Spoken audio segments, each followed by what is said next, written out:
ময়মনসিংহে পুলিশ সদস্য সাইফুল ইসলাম হত্যা মামলায় সহকর্মী পুলিশ দম্পতিকে মৃত্যুদণ্ড দিয়েছে আদালত।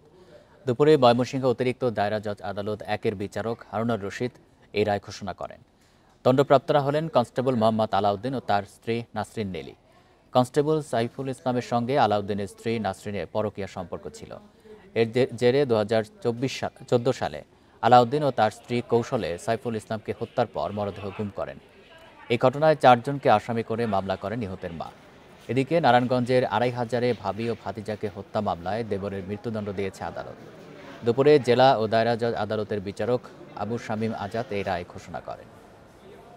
টাকার হাওলাতের প্রেক্ষিতে এক সময় না দেওয়াতে বেসামাল হইয়া ইংরেজি 2/7/22 তারিখে রাত্র 10:30টার সময় ব্লেন্ডার মেশিন করার জন্য চাওয়ার উছিলায় সে গৃহে প্রবেশ করে সবার অজান্তে, এবং ওই সময় এই ঘটনা ঘটে।